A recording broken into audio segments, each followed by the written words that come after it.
Hello and welcome. We are in conversation with Rajendra Pawar, Chairman, Founder of NIIT, the training company. Pawar also happens to be a doyen of the training industry in itself, apart from the whole IT services space. I'm talking to you more in the context of your role in Nasscom, though it's not Nasscom necessarily that we have to talk about. So I had a couple of questions. One is, NIIT, how are you seeing the year sort of come in? How have things been? Secondly, how would you say are things looking for young people who are entering the workforce, since you are a key supplier of those talented young people in that workforce? So first of all, fortunately, there are two companies. Yes. So one plays a role in both. We have NIIT Technologies, which is software and therefore Nasscom and everything else, and there's NIIT Education. So let me comment on perhaps the software first, because the second one impact the whole industry, but also NIIT Technologies. I think software has been a good year. I think last few years, NIIT Technologies has industry-leading growth, upward of 20% all these years, and that continues simply because we are in the focused verticals. So I think what this time has shown is that when the world is in a challenge, if you're sharply focused, then customers will migrate towards you. So, and that has translated into growth. If you are very large, you will grow reasonably well, which is what our sector has done. But if you are medium or small and you're not focused, then you can get affected. And that really is, I think, the big picture.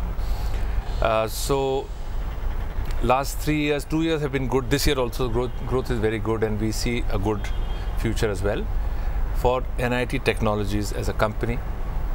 If I look at the sector, I think that you're already aware that we will do double digits this year as an industry in dollar terms. In rupee terms, is upward of 20%. So we had set out a certain number, 11 to 14. We are kind of close to 11.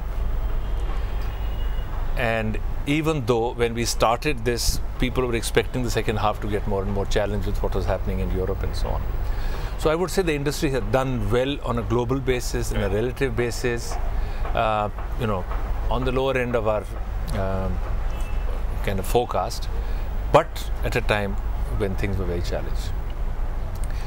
So, and as we are seeing in Nasscom this year, in the conference, we are seeing the change that is happening to this industry. And I think the last 3 years, I would say, has been a period, particularly when the world is challenged, everybody becomes more serious about changing course. And Nasscom has guided its members to look at the changes which are significant. And that's the conversation. Maybe we can talk about that if you want as we go forward. So growing well, coping with the situation in a comparative basis across countries, doing very well. And at the same time, it's like moving the car and changing the wheels. Right. That would be the software industry. So, the theme seems to be Imagineering and disruption and all of that. So, does that suggest that there's trouble around the corner? Or does that suggest that you can just improve and better what you are currently? No, I think it suggests there's massive change around the corner.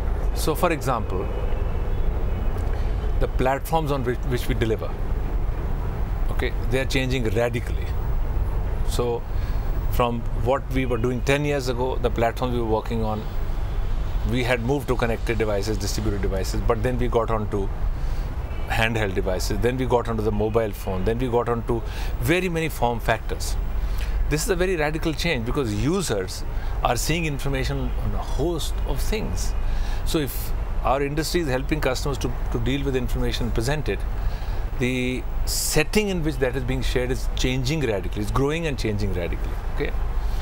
So therefore, when we talk of mobility, what people do with information and what form, that there's a fundamental change in that.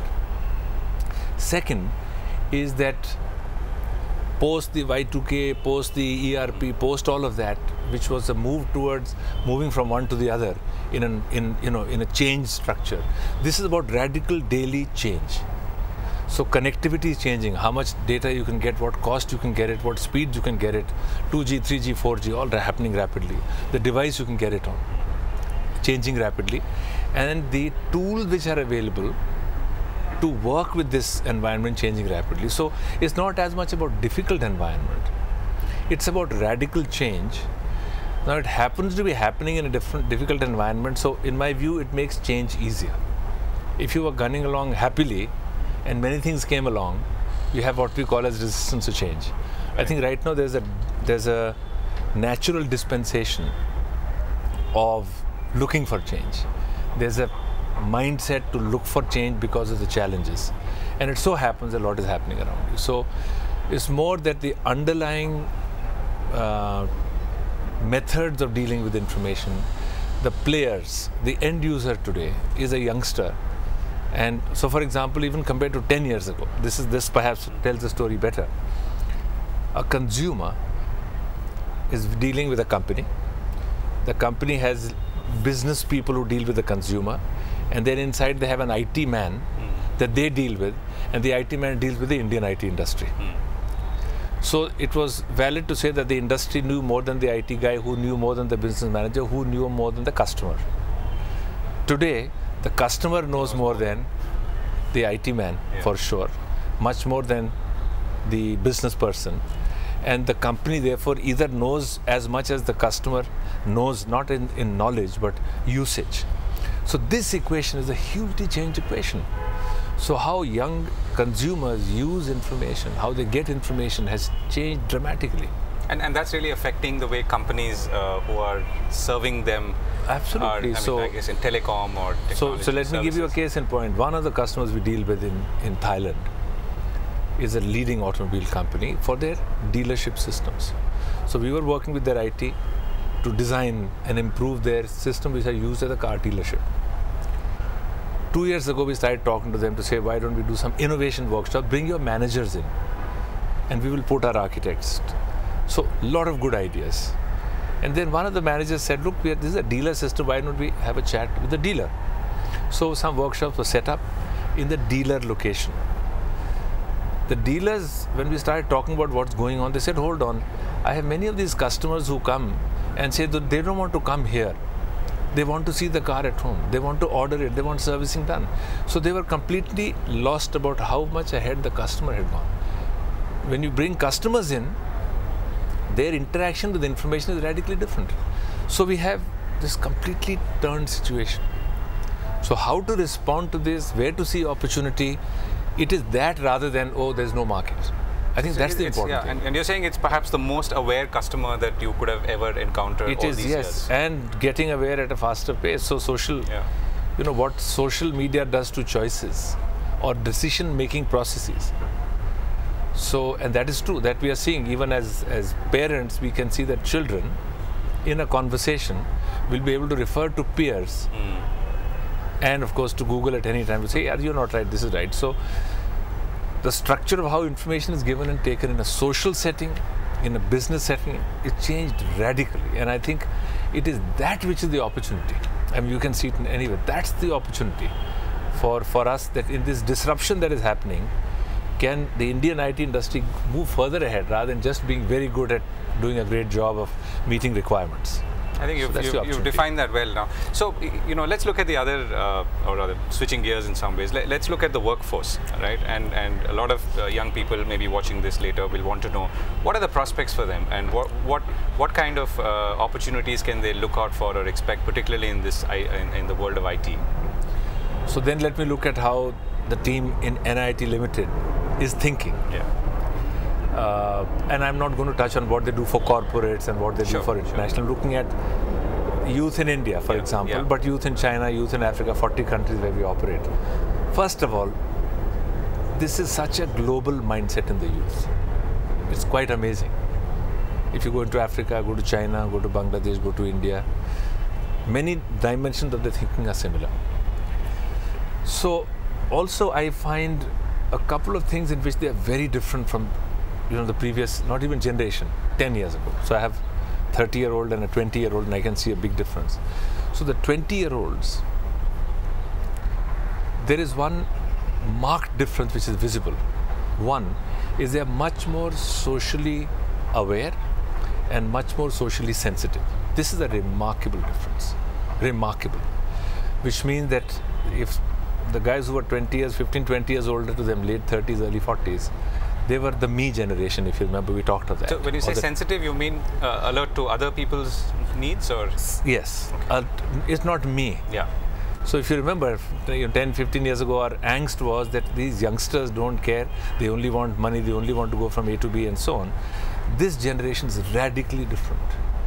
They are far more sensitive to what's happening around them. They feel and I won't say they are better human beings, but they're just somehow far more socially aware. And I'm sure that they're being connected to events, to people, to things, to conversations. So this is one dimension which they're very, very different. Second is that this generation is a very self-confident generation, not arrogant. It's a big difference. Those in their, I would say, late 20s or early 30s, that same. Me and arrogant. This is we and self-confident. And how does the self-confidence show? Those in their 30s, when they were this age, they were really worried about a job. What happens if I get one? What happens if I don't get one? This generation does not worry anywhere near as much about a job. And I think part of it is to do with the fact that those who are in their, should we say, second half of the 20s were benefiting from the boom of the 90s. Towards the end, they were young teenagers. They were shaped by it. So very self-confident.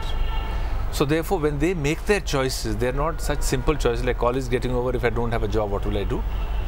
Or when I'm in a job, what else do I want to do? Where else should I spend my time? And okay, I'm not liking this job anymore. Where does my heart take me? So much more self-confident. And this quality is coupled with another interesting quality, is they are very hungry learners. And if they get an opportunity in a job which pays them more, but doesn't teach them new stuff, pays them less, teaches them new stuff, I'm seeing a very clear picture that these younger people will jump for this opportunity. So the self-confidence, willingness to learn, acknowledging that there's more to learn, and comfort with mobility. This is the generation we are looking at, and I think this is the workforce coming into our industry today. And it also means, therefore, that you should be better prepared to answer to those So ambitions. how are we responding to that? I think first of all, we have to recognize that how they learn is different. So the good old days that we used to, I remember in NIIT, we used to advertise 20 years ago that so-and-so who lives in this part of Delhi took a bus number so-and-so, reached this stop, then took another, and then walked so long to come to the NIIT center. Gone. So there it was a serious student who was willing to do a lot. Good. Today, they are equally serious, but they will want to serve. They will want to get learning where they are. So for them, learning becomes a 24/7 situation. So, and they take it as a given.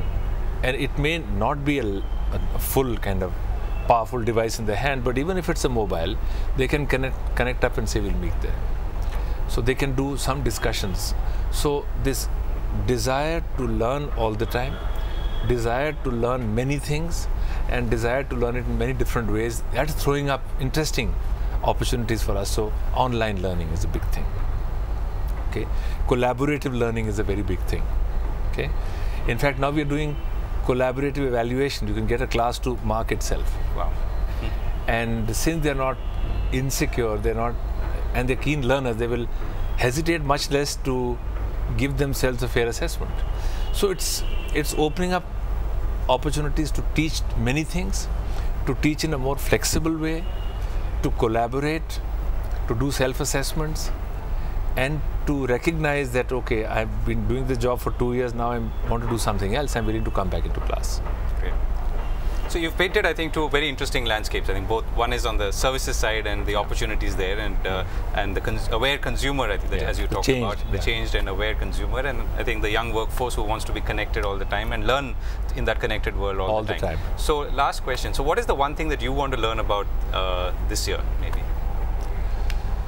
So the software business that we run, as I said, it has a very sound strategy for the last few years. It's going well. And there the only thing is how do we engage with new customers better. That's what we are sharpening as a mechanism to get better and better new brands. So it's strategy, it's set, it's execution. In the education business for youngsters, we are actually, for the last, I would say 3 years, we embarked on a thing to rework how we will engage with youngsters, how we'll deliver learning, and how we'll create jobs for them. So that is now kind of coming together at this time.